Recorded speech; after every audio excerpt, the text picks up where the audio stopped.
Well, welcome back, everybody, and thank you for checking out this edition of Pucks from the Pine Tree Pod. Today, I am absolutely delighted to welcome in host of the Bruins Diehards Podcast, Court Lalonde. Court, thanks for being here, man. Welcome No problem. in. Thanks for having me. Oh, can't wait! Can't wait to dive in. We've got a lot to talk about. I say we've had some Yeah. news Fun. from Boston, but before we dive into all that, how's the summer going so far? Summer's going great. It was just Canada Day here, so I live in Canada. It's interesting. A lot of the my viewers don't realize that half the time. They'll be saying something, or they'll put stuff in the comments, and I'm just like, yeah. So I'm Canadian. Yeah. We just had our holiday. I know you all have your holiday tomorrow, but beautiful Canada Day. No rain, so it worked out for us. Nice. It's fantastic. Nice. Yeah, no rain for us today or tomorrow, so we're looking good. We'll be on the lake with my kiddo, so Nice. that's going fun. I might be the one person from Maine who actually thinks the Canadian national anthem's a better song than the American national anthem. I'm not sure if I should say that here pre-July 4th, but You're close enough to Canada. yeah. I always joke, like, Boston's my second home because I used to live there, and the New England states, period. I'm just like, if for a Canadian Mhm. growing up in Canada and coming back to New England, I'll tell everybody, and they can get mad all they want. And I understand that New England is like the founder of the United States of America, as they like to call themselves. You're the most Canadian Oh, place in all of the United States, and you just everybody should just get used to it, especially Maine. Maine is like, you might oh, as well we're just be Canadian. half the states ready to jump to Canada anyway. So, but well, good. Yeah, good that the summer's going well. And of course, being from that Toronto market, we got to talk Mitch Marner here for a second. What are Sure. your thoughts on the Marner Leafs divorce, and how are the fans up there taking it so far? Well, they're taking it terribly. I bet. But they've been taking it. It's interesting. I put out a post on Twitter because that's what I'm going to call it. I'm never changing the name of it. I Yes. refuse to do that. But I put out a post that the Leaf fans are getting mad and getting bitter at Mitch Marner as he goes, and which is something the Boston Bruins fans do a lot of when someone leaves the city or such. I guess not the Red Sox because everybody gets just upset because they just dismantle the team all the time. Mhm. But mind you, no one got mad at Marchand. But with Marner getting a lot of, he doesn't show up in the playoffs, this, and that. But you look at his points per game. It's unbelievable. He had his best career year last year. He gives everything to this team, and then they're like, he should have took a hometown discount, blah, blah, blah, blah. And then they have a guy like Austin Matthews, which I might get burned for this. I think he's the most overrated player in the NHL. I Oh, watch hot a take. ton of hockey. I watch a lot of Leafs. I watch the Habs a lot. My dad grew up a Habs fan, so I'm a mini Habs fan. I don't know if people realize there's a Habs puck behind me at all times on my show. No No, one's wow. commented on it yet. It's pretty funny, but it's Well, they will now. I got it the last game of Montreal Forum, so I was there. Nice. So I got the puck and I kept the puck. That's It's cool. just That's something cool. cherished to me. I am a diehard Bruins fan, over and over, but I hate one franchise. I like every other team, and that's the Toronto Maple Leafs. Mhm. And I am dumbfounded by this hatred for Mitch Marner. I don't know what the fans expected the guy to do. The past 2 years, you have dogged this guy over and over again, and the media scrutiny in Toronto is what everybody says it is. It's brutal. Yeah. It's all they talk. Every radio station talks hockey, hockey, hockey, hockey. That's all it is. It's great. As a hockey fan, you would love to live in the city of Toronto. As a Leafs fan would love it too, because that's all they talk about Sure. for obvious reasons. It reminds me of the movie Get Shorty. I don't know if you've ever seen it with John Travolta. And for every 2 seconds, they have a running joke where every time they turn on the radio, they talk about the Florida Gators. That's what Toronto is. Every time you turn Yeah. the radio on, it's just talking the Leafs. Mitch Marner is a phenomenal hockey player. The Toronto Maple Leafs as a franchise have been terrible. All they've done year after year is pour money into Marner, Austin Matthews, Tavares, the core, Sure. and never worry about anything else. And I think Pete Blackburn said it yesterday on What Chaos when he was talking about something we'll talk about later, Tanner Jeannot. The Florida Mhm. Panthers do a phenomenal job of paying their top six. Their Mhm. top band, but they also have defense. So they pay their top pair defense and they pay their top six and forwards. Everybody else is replaceable. The Toronto Maple Leafs paid their top three, Yeah. and that's it. And Austin Matthews, for everything that they're dogging Mitch Marner for, does the exact same for more money. He is the highest paid player in the league. and he does not show up. He shows up for one game every round. Because as Bruins fans, we've watched this guy over and over again in the playoff. He Sure. doesn't show up. And then in the Four Nations, best on best, Austin Matthews was terrible. Who was amazing for Team Canada in the Four Nations? Mitch Marner. Mm-hmm.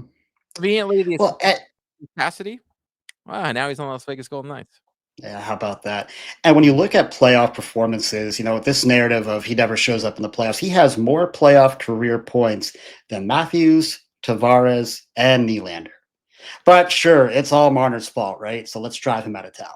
Well, they'll say that he doesn't have as many Game 7 points, and he has 2 less than Austin Matthews, which is fine.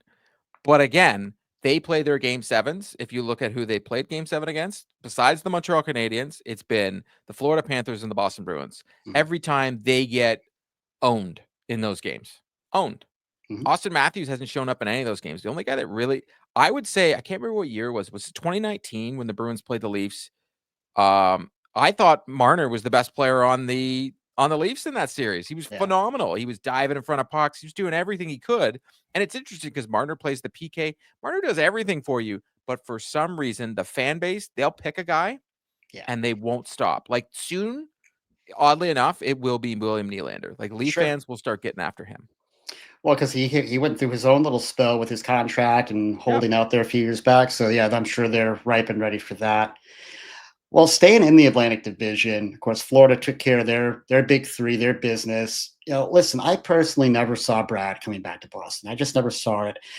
But were you at least a little bit surprised he didn't test the market, test the waters? I mean, all the rumors are that Utah was ready to hand him the keys to the stinking castle out there. I wasn't surprised at all. 37 years old, just won his second cup. I thought it was interesting, all those rumors, but I thought that video of him at the Elbow Room in Florida, was the most telling of all of them, where he was pretty schmammered and he was like, "I ain't going anywhere." Yeah, he's like, I'm working on 4 years. I want to be 4 more years. He got more than that because they couldn't do the money at 4 years, which totally makes sense.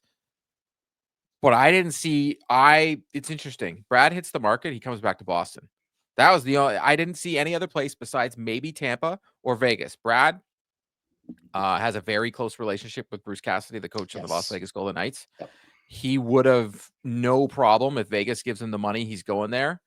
A lot of people said, "Oh, he was only going to Florida." He almost went to LA, but he had 2 teams. He wanted to go to Florida. That was his number 1 choice. But he would have willing to go to the Las Vegas Golden Knights if he couldn't go to Florida. But he knew he was going. But I didn't see how he wasn't re-signing with Florida. Way too much fun. Still with the boys. Every time you talk to him, he's saying he's staying. Brad Marchand has done everything. Always tells the truth. He never lies. He never sugarcoats anything. I don't know why they continued to say that he wasn't. And I do love it's not tampering, but for some reason, these reporters know where these guys are going, but it's not tampering. Yeah, it's way overblown. Yeah, I kind of saw Brad in Vegas. That was my kind of pick if it wasn't Florida or Boston because of that Bruce connection. And he would have looked great in that uniform too, I think. But man, I miss Bruce. I miss Bruce Cassidy so bad. Just awful. Anyway, speaking of coaches, I know it's a little bit old news now, but what do you think of the Marco Sturm hire? I have zero issue with it, but it's interesting. Whenever I talk about it on the show or whenever I always put a caveat on everything. Everything is great. Everything I see on paper, and I don't want to look as the hockey player. I look at what he did in international play, when he took Germany, and he did what he did. That says a lot. He was able to take a team that shouldn't have done anything, considering you're going against the juggernauts of Canada, Finland, Sweden. They're so much better than Germany and the United States. Don't want to forget them. We're on a U.S. podcast. Yes, we are. But until he starts coaching, I don't know, man. His style is shoot shot mentality. So he's going to generate a lot of shots. It's going to be almost like a mix in between Bruce and Claude. Yeah. For everybody that knows that style of play, he's going to be a tight forechecking game. You can tell by the guys that they signed. That's what they're looking for. It's going to be 2-1 games where they lose 5-2. It's going to be a slog. And I'm very interested to see how this works out, because I thought it was very telling on the guys they signed on what type of hockey we're about to see. And then Don Sweeney said in his last press conference, they're going to win a lot of games 2-1. I was like, okay, because Mm, Marco Sturm is a very defensive style coach.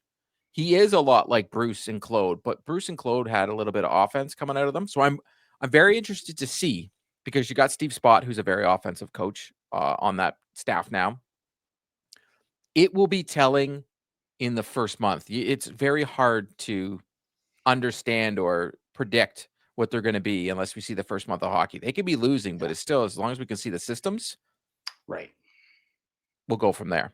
Yeah. No, well taken. Then, yeah, shot mentality. I think how many times did we scream at our televisions last year? Just shoot the puck, guys. And so that will be a welcome change, I think, regardless of where the results end up. Before we dive into free agency, because that's where we're going to spend the bulk of our time, I do want to go back to last weekend from the draft. My big kind of picture takeaway is the Bees did a pretty good job. I think they did a good job of refilling the cupboards, offensive talent, speed, things of that nature. What's your take on Hagens? And did you see him at number 7? Because I did not see him there at 7.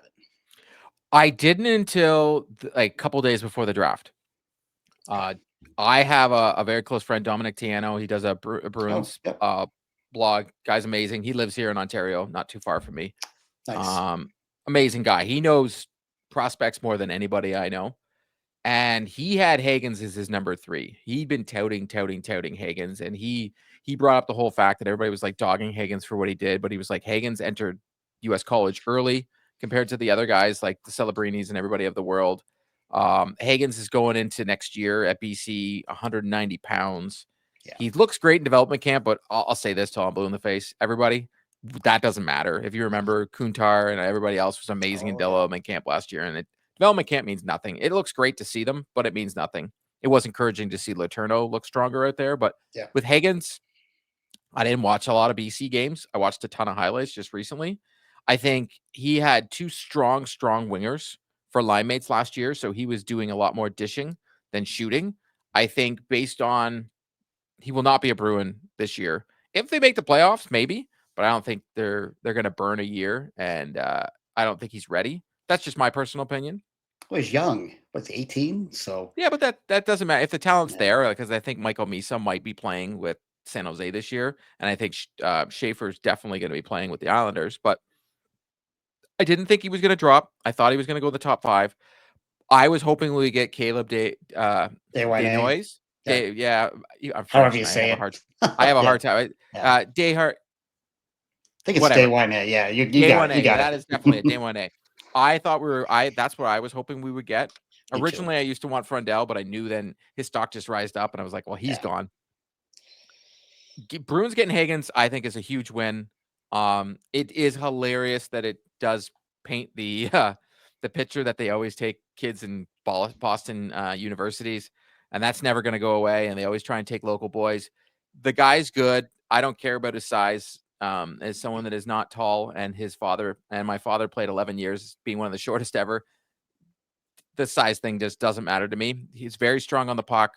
He is a very smart hockey player. He slows plays down when he does his neutral zone entries, which I've noticed when he does his zone entries, he looks a lot like David Krejci. He surveys the area. He's very smart. He commands the play, and it doesn't matter how fast he's entering the zone. No one can get the puck off him. So if he gets his strength up, he's going to be dominant out there. He's probably going to be a lot like he said, Jack Hughes or Eichel. I think the Bruins want him to be more Eichel, what Bruce did to Eichel in Vegas, making him that two-way center, but still able to put the points up. I think that's what Hagens is going to be, as much as he wants to be Jack Hughes. You can't be Jack Hughes in Boston because they just don't play that style. Correct. I'm excited, but until he plays, it's anybody's guess. But I think the Bruins got a player, and fans should be excited. And what they did at the draft and what they did at trade deadline, Don Sweeney, finally, people can't get mad because they did. They went out, got speed, skill. They restocked the cupboards. We'll talk about free agency, but they did great at the draft, and they did great on trade deadline. Even though they traded Brad Marchand, it was still a smart move. I 100% agree. I was very impressed with what Don did at the deadline. Sad to see some of those guys go out the door, but I mean, the haul they got back for Carlo, the haul they got for Coyle, like, wow, like not kind of masterclass ish, I would say. But exactly. And yeah, Hagens, I think he'll have another good year at Hockey East. It's maybe I'm a little biased being a UMaine fan, but Hockey East, the best division in Division One hockey. Gonna be a gauntlet for them. I mean, BU's gonna be good. UMaine's right there. They're gonna be good again this year. So I think it'll be a They've good got test for 6 Hagens. Bruins on Yeah, BC. I know. 6. Oh, we'll Jesus. still boo them when they come up to Orono, man. We're still gonna boo the hell out of them. So Their it's all right. centers, every one of the centers for BC next year is a Boston Bruins prospect. That's crazy. That's The nuts. whole depth, because you've got more Letourneau, Hagens, and not Jelvik, because he's a winger. Oh, I yeah. can't remember his other kid's name, but he's center. All 4 of them. Yeah, it's crazy. I mean, it's a quick trip for the Bees to go check on their boys, right? Just go up to Chestnut Hill and take a look. So that's good. Good. I think Moore was the steal. Yeah, He was in the projected to go in second the round. first round, drop into the Bruins, getting him in the second round. It was great. They didn't do the Islanders, who masterclass in the first round, but it is what it is. Yeah, pretty good. Pretty good. So that's the good. Now we're going to talk a little bit of free agency. So, of course, no Besser, no Ehlers, no Marner. Did Sweeney really need to spend all the money July 1 if it wasn't for one of those guys? He thinks he does. He's going to every year. My issue with Tanner Jeannot is I put it up in a video just recently. Yeah. Everybody wants him to go out and fight. And Sweeney even mentioned he's going to let people be, a little bit taller on the ice. If you look at all the teams that had the majority of the fights last year, including the Boston Bruins, second most in the league. Kastelik, second most fights in the NHL last year.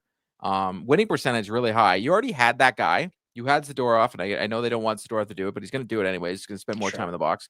I look at it is they just got another guy that's going to spend more time in the box, so the penalty kill's got to be better. Tanner Jeannot, I don't want to hear from anybody that he scored 20 goals 4 years ago, because that was 4 years ago. He has regressed every season since. And when he did do that in Nashville, he was playing second line minutes. He's getting great opportunities. He's going to be bottom 6 in Boston. He's either going to be third line or fourth line. And by the end of this contract, he's going to be put down in the minors in Providence. I laugh when Sweeney was trying to justify it and say, well, it's for the guys that are coming up and so on and so forth. That's great. But I think Pete Blackburn had a better take than even mine on this. I focused on the fights. Pete Blackburn said something yesterday on What Chaos Podcast. I thought it was phenomenal because, yes, it does align with my view on the whole signing of Tanner Jeannot. And I don't think Tanner Jeannot is a bad hockey player. Mm-hmm. Great bottom 6 guy. But 5 years and overpaying him. I think bench rates and everybody else all had him at like a $1.5 million contract. And the Bruins give him double that plus 5 years. Yeah. And Frank Saravelli said, well, there was 12 teams in on him. I don't care. Then there was 12 teams being a bunch of idiots, because what happened to Tanner Jeannot was a perfect storm. You had Nicolas Ehlers, who wanted nothing to do with the Boston Bruins. So I never understood everybody talking about that. He wants to go win a cup. Boston Bruins are no longer the team anybody wants to come to. And I think we should all settle into that, because they're not cup contenders. If Lindholm and Zadorov were up for free agency this year, they're not coming to Boston.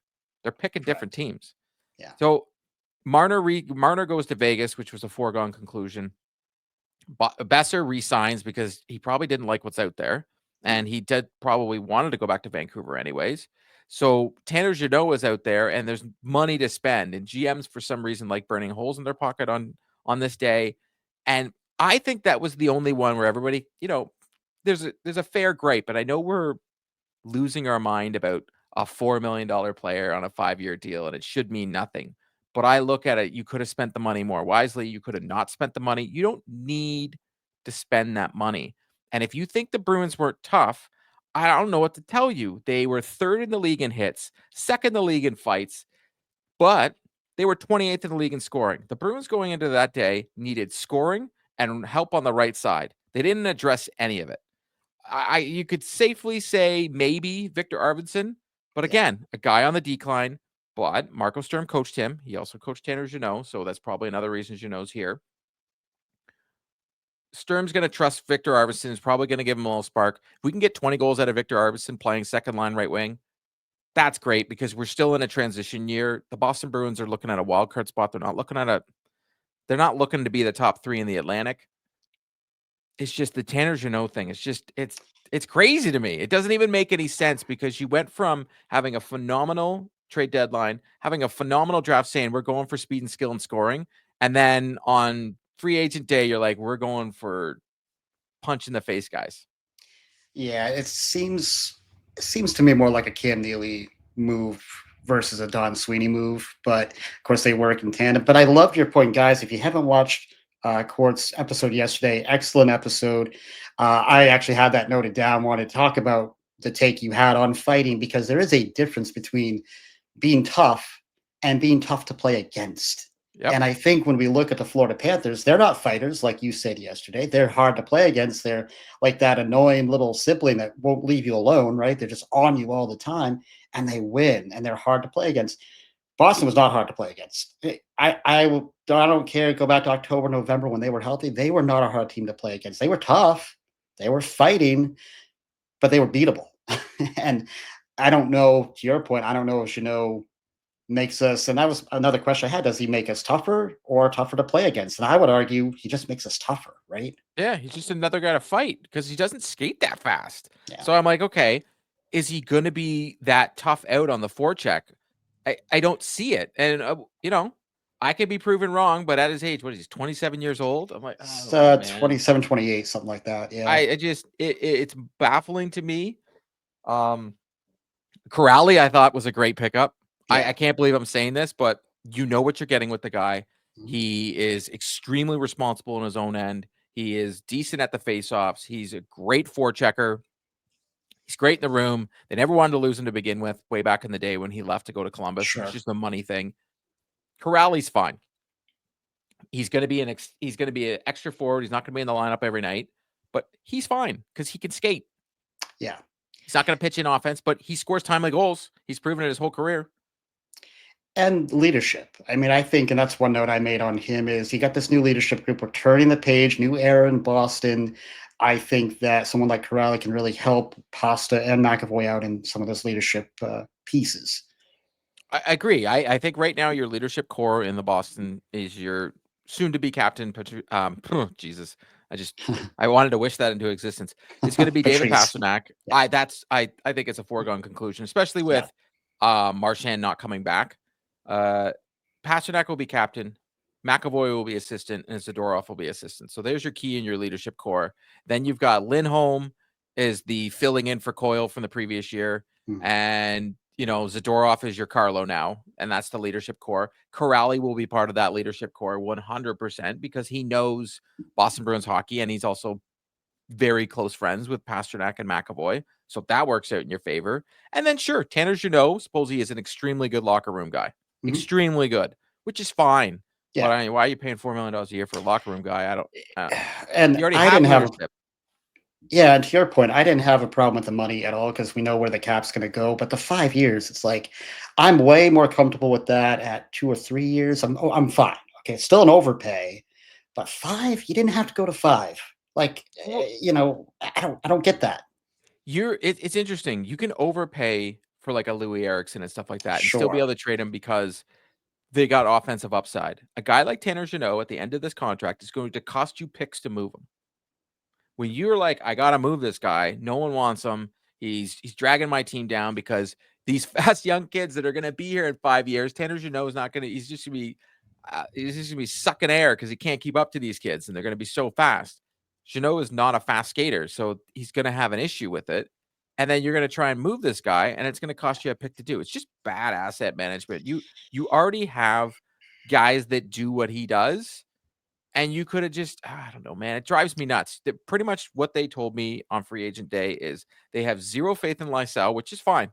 The organization knows more than us. We barely got to see him. When we did see him, he was in bottom 6 role, which made absolutely no sense. And when they did put him up in a top 6 role, he had that great pass and he's looking great out there. You have Merkulov, who they only gave a qualifying offer to because they don't want to lose his asset for nothing. Yeah. But they want none to do that guy, and they're just going to trade him, even though he's great in the AHL. You're telling me that these kids aren't going to make it. You're telling me Matthew Poitras not going to make it. That's what you're telling me. Yeah, and with that money, I mean, Mangiapane was out there. Luke Cunnin, a player I've always kind of liked, and more of a third line guy. I've always kind of liked his game. You could have gone out and gotten other pieces that are going to help you more, be faster and be more of that scoring touch that, as you said, we absolutely need. Speaking of 28th in scoring. 28th. Yeah, bad. I never thought I'd see the day, but again, new chapter in Boston. You did mention Arvidsson, of course, the trade from Edmonton. Of course, Sturm worked with him in the past. Can he be a? Are we happy if he's a 55, 60 point guy? Is that possible? Yeah, I think it's where the Boston Bruins are. I think it's very possible to get a 50 points out of him because he's going to either get second PP time. He's going to be playing. You know that Sturm's going to trust him. He's had injury problems throughout his career. Maybe they're gone. I have no clue. Hard to He's say. old. Yeah. Well, I don't think they are, but that's fine. He's had injury problems. When Edmonton fans are happy he's gone, it tells you a lot. Yeah. And he barely played in the playoffs, but the Bruins basically are telling everybody they don't expect to make the playoffs. Sweeney keeps saying it, but I don't think they do. If they do, it's going to be a wild card spot. If Arvidsson can get you 15 goals, you're laughing. You're laughing. Yeah. And he could. He could get you 15 goals. He could. We'll Really? see. I don't know. I mean, it's a low risk move. I didn't have a problem with that one. 1 year left on the contract. You give up next to nothing to get him. So in lieu of not getting some of those bigger guys out there, kind of an empty free agent class, really outside the big two or three, I didn't have a problem with it. But yeah, I mean, I think you're happy at 15 to 20 goals for sure. For And sure. you could probably, if you don't make the playoffs, you traded a 5th round pick to get him. You could get a 3rd for him at Probably. trade deadline day. So Yeah. you upgraded. Yeah, I could totally see that. Totally see that. And we started mentioning some of the young guys in Providence. Of course, Sweeney mentioned he was very emphatic. Hey, young guys are going to have an opportunity to win a job. How much do we actually believe that based on all these signings? Do we Well, really believe that? I don't get it because your second line right winger now is Viktor Arvidsson. So where is Lysell and Patra going to fit in? Casey Middlestad is your second line center. As much as that, we'll see. I hope he turns to be something different than he is. Lindholm is your first line center, and you got Zaka on the left. So your first line, no matter what, is Pasta, Lindholm. Why is my brain gapping right now? It doesn't matter. I'll get it. I'll get there. But you get a second line is Middlestat, Zaka, and Arvidsson, Arvidsson, yeah. and Geeky on the first line. So Geeky, there's of your top course, yeah. 6. So Matthew Patra, to be effective, is a top 6 player.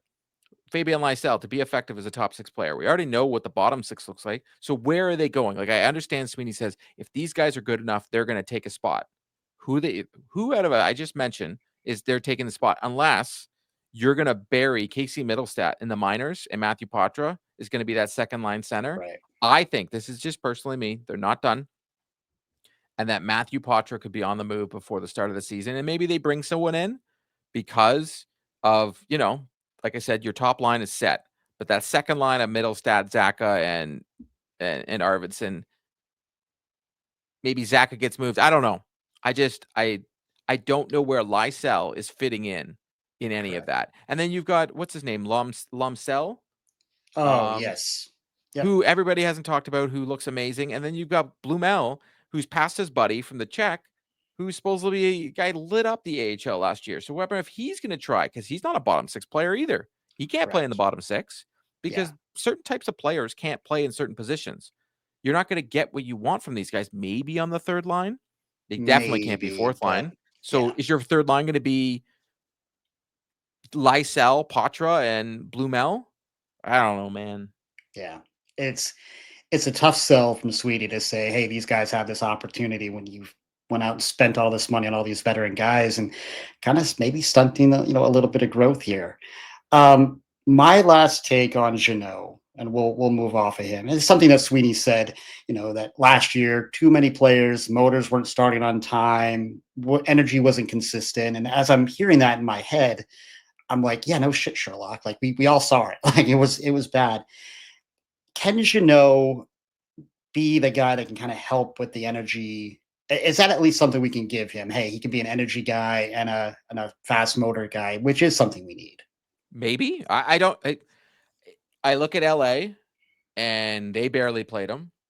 He was an energy guy in Nashville. Like I said, everybody's telling me he's a great guy in the dressing room. I got a million comments with that. I guess some people know him. I joke all the time that, you never know what you say because a player's friend will be in your chat very quickly. Yeah. But if he is that guy and he is one of the leaders on the ice, but you're still going to need Pasta, who brung it every single game last year, and regardless what people say, you're still going to need the Lindholms and everybody to drive that bus. Jeannot can be the guy on the bench, the Sean Thornton that they hope he is. That's what they hope he is. They hope he's Sean Thornton, like the 2011, where he sparks the bench. Sure, I hope he can be. I'm not saying he can't be. I just hope he can be. Yeah. Yeah. Yeah. Time will tell. Time will tell. I'm willing to give it a chance, but yeah, that contract's not going to age well. It's just not. And the point you made yesterday on your show as well, talking about Blumel, you kind of called him maybe a dark horse signing. I liked the pickup after I knew the name from the AHL, but do you think he makes the team, or what's the over under? Can he be a 20-goal guy, do you think, right out of the gate? He needs to have one heck of a camp. Yeah. Unfortunately, him and Steves. I didn't realize how much Steves scored as well. So Steves and him were top 10 in scoring in the AHL last year. But I saw Steves play for the Toronto Maple Leafs a couple times. Mhm. And he doesn't have the speed that Blumel has. I watched a lot of highlights of Blumel over the last couple days. That kid is fast. Yeah. Very fast. So him and Husadinov are going to be the speed. And there's another guy. Like Husadinov could be an offensive threat because he's got so much speed. Yeah. You have those two guys that are going to fight for the same spot, which is unfortunate, but everything he's saying right now makes me think he wants to make this team and doesn't care where he plays to do it. He could be that third line guy that pots you, 12 goals. Yeah. But the way they've jacked up this roster, I don't see how he doesn't start in Providence. But then you're going to have him, Steves. I want Minton in the lineup because I like that kid. Yeah. I like the way he plays. I like want him in that the Bruins pickup a lot. lineup. So then you got Steves, Merkulov, Lysell. Like Providence is gonna be a great team. So Sure, you Providence absolutely. Bruins fans, gonna be a very good team next year. Yeah. Hey, if you can No filter goalie, some of that but- filter some of that down to Maine, that would help us out here too in Mariner country. But yeah, it should be interesting. To your point, loaded in Providence though, it's not a bad thing. We're just gonna have to be patient. We're gonna have to be patient. We're not in the 2017, 2018, 2019 years anymore. A whole new look, whole new era. One area that does absolutely have to be better is goaltending, of course. We all know the Swayman narrative last year, got out of camp late, contract, whatever, bad defense in front of him. Of course, seen Swayman a lot over the years, being a humane guy. He's going to be better next year, I have no doubt. A little surprised that Sweeney says Corpo's not moving on. And then, of course, you re-sign DiPietro, who was just awesome in Providence last year. 2.05 goals against, a 927 save percentage, and got better in the playoffs. My question to you is, how do you see the goaltending working out this year, especially that backup role? Are we moving on from Corpo? Is DiPietro going to get that job? What do you think? I'm actually extremely confused because as soon as I saw the DiPietro contract and I saw that it was a one-way, I was like, okay. That instantly made me do that video. I was like, all right, that tells me they're making a move. And then Ty Andersen asked the question that everybody wanted to know, like, what are you doing with Korpisalo? You just signed DiPietro to pretty much a backup contract. Yeah. And he's like, I'm going to let those two fight it out. Well, if you're going to let those two fight it out in training camp, I think Korpisalo is the guy that you can put, like he said. One thing I will say that Don Sweeney said in that same press conference is he's going to have the tough conversation with a goalie. He didn't say he was going to have a tough conversation with DiPietro. Yeah. He pretty much said if DiPietro plays good enough, then Korpisalo is the one going to get put on waivers and get brought down to Providence. Because no matter what, here's my biggest problem with this. One goalie has to be put on waivers. Yeah. No matter what. Swayman's I'm not even going to get into the Swayman stuff because it's just, I feel like I talk about it too much. But if Swayman stinks next year, Bruins are in trouble.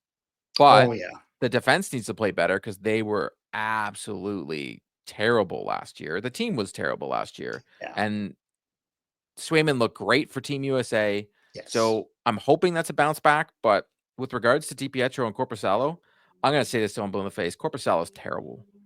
I laughed. I saw someone on the internet that like Korpisalo was better than Swayman last year. I was like, Korpisalo the year before was the worst goalie in the league.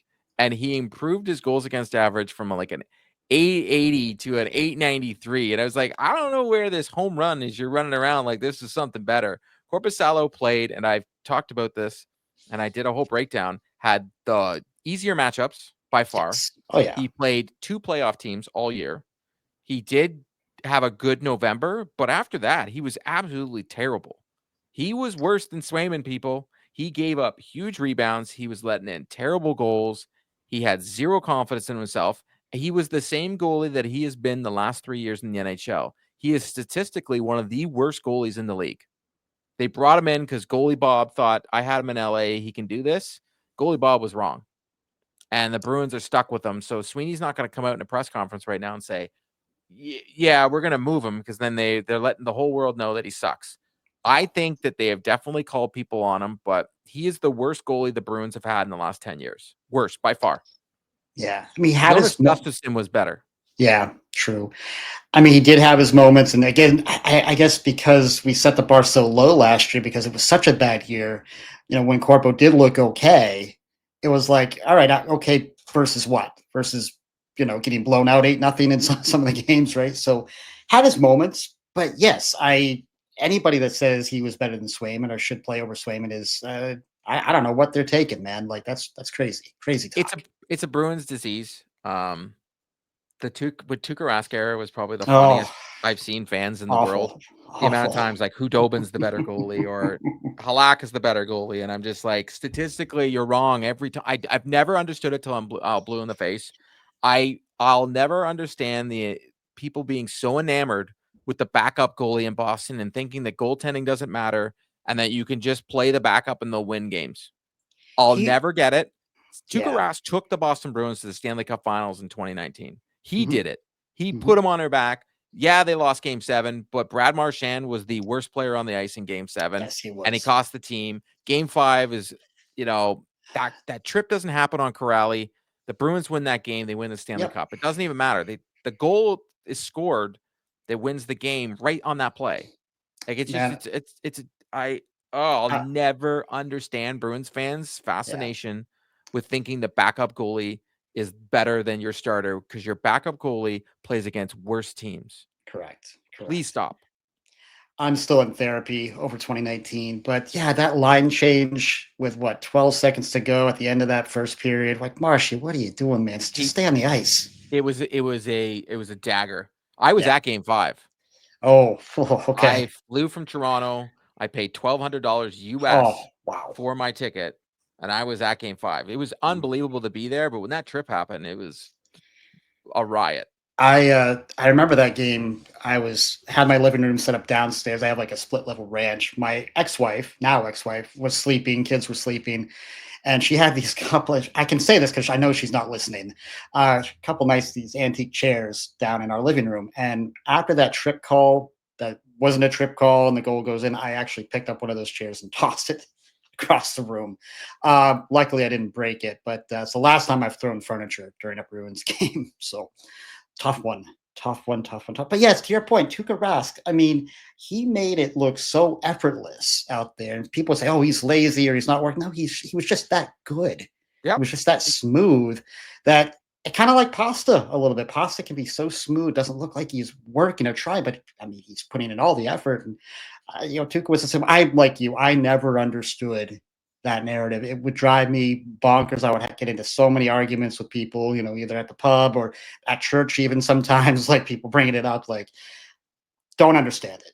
Don't understand it. Hot take. Tim Thomas doesn't win the cup in 2011. He would go down as a terrible goalie Probably, because probably. he wasn't that good, people. He had the best playoffs probably in one of the histories of the NHL. He's got the But other cup, than right? that, he was not good. He had a lot of stinkers. He had a lot of bad games. And when he left Boston, he wasn't like, oh Yeah, man. I think he's great. I think he won them the Stanley Cup in 2011, along with, if you look at the roster, young Patrice Bergeron. He had a phenomenal team, of but Tim course. Thomas played on his head.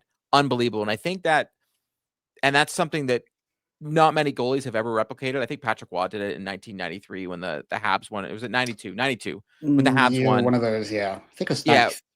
I can't Was it remember. Yeah, 93? Yeah. might have been When the 93. Habs won, Patrick Waugh put the team on his back. Tim Yeah, Thomas put the team on his back. It was an unbelievable performance, a performance for the ages.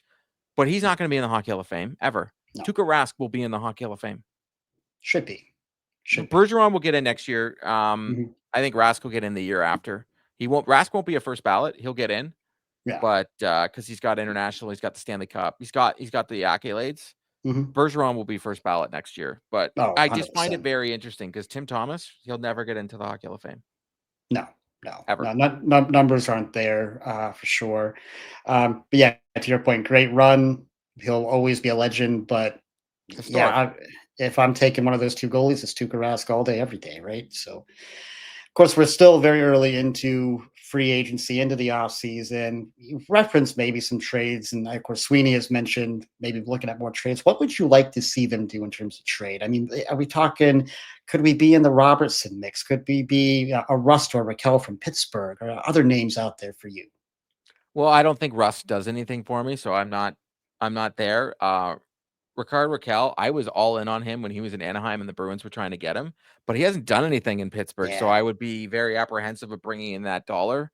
And then Jason Robinson, I don't see how the Bruins have the assets to get that. We're not trading James Hagens, yeah, so I don't see the Bruins being in on guys. I said this about the free agency. So many people were like, "Oh, they're in on this guy and in on that guy." And I was like, "Well, I don't know how they are. What free agent wants to come to Boston and not win a Stanley Cup?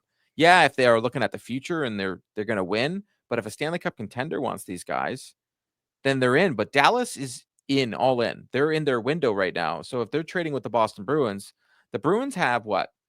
They would have to do the most asinine package to get him to match, salary to salary, or at least give them a discount. And Dallas isn't going to want futures. yeah. Why would Dallas want futures for a guy they need to have in their lineup because they just lost Granlund? So Dallas is going to want they're going to want Pasternak, and we're not doing that. No, Like no, it's just not going to happen. no. I don't understand. Like Dallas is supposedly in on Rasmus Andersen, and so is the Las Vegas Golden Knights. Those are the type of guys that the Dallas Stars are going to be looking at. They Yeah, ain't looking at anybody on this Boston Bruins roster. And I've had people in my comments say, "Oh, we can move Casey Middleton." Casey I Middleton was don't a want him. throw in on the Coyle deal. People throw in. He Yeah, wasn't the piece. yeah. Zellers and the Zellers. pick were the Yeah, piece. yeah, for sure. Yeah, Zellers was the big get there for sure. Yeah, and I think this is where, I mean, my last podcast around this stuff, I said it too, that we're going to have to be patient. We're just going to have to be patient. We're not a Stanley Cup team. Nope. Maybe if everything goes right, maybe a wild card. Yeah, Maybe enough to exactly. save Sweeney's job. But I look at Montreal, they've done so many great things and so many Yeah, they smart have. things that they now have 2 power play specialists on Mhm, their top 2 pairs in on D. mhm. Um, they're a very good team. So for me, Florida is a repeat. They're making the playoffs. Toronto, unless the loss of Marner is this huge thing, they could regress, but I still think they make the playoffs. Sure, Tampa is gonna make the playoffs. They're not of course. terrible. They have Vasilevsky, they still have Hedman, they still have Kucherov. Yeah, They're amazing. The yeah, only way that one of those 3 teams aren't making it is they lose a star player. yeah. Injuries. Yeah. And then Boston, then you're fighting the Montreal Canadiens. As Canadians much as and people don't want to say it, that's who you're fighting because the let's Detroit Red not Wings. let's not forget about Ottawa too. I mean, Ottawa, I know they made the playoffs. I Yep. think they might regress a step back next year, but uh, they're probably in a better position right now than Boston. Yeah. So And they got Allmark knowing what it's like to be the starter and be the guy again. yeah, for sure. Yeah, I forgot. Ottawa is going to be a good team too. So the wild card spot is Montreal, Ottawa, and Boston. And if I'm picking right now, I'm picking Montreal and Ottawa over Boston. Yeah, yeah, yeah. We'll see how it shakes out in September as we get closer. Yeah, going to be interesting. Well, Court, before I let you go, what do you have coming up next on the Bruins Diehards podcast? Honestly, so mine is just basically like what I feel like, but I will be covering the CBA because I've had a lot of people ask me to do a breakdown of the CBA and what that means. I'm going to be Nice. doing more prospect profiles. I will be covering the news, anything that happens. I try and stay away from like the clicky stuff. Yes. So I'm not going to be saying something is huge because there's nothing happening. Um, I wasn't at development camp, so I can't speak to that. But I'm going to try my best. I am away next week, so the odds of any content happening, because that is me. I'm going to try and put some stuff in the can. So it's probably going to be prospect stuff next week while I'm away because I'm in Ottawa next week. Nice. Nice. Nice. Awesome. Well, guys, if you're not following Court and if you're a Bruins fan, if you're not a Bruins fan, go give his channel a subscribe and start following his stuff. Excellent podcast over there. So, Court, thank you so much for doing this. Really Thanks for appreciate the having me. conversation. Yeah, yeah, I love it. And hopefully we can do this again down the road. Yeah, thanks. All right. Well, thank you, everybody, for watching and listening here. If you do like what you're hearing, please don't forget to hit the like and subscribe button, of course, down below. And until next time, everybody, be kind, show love, and God bless.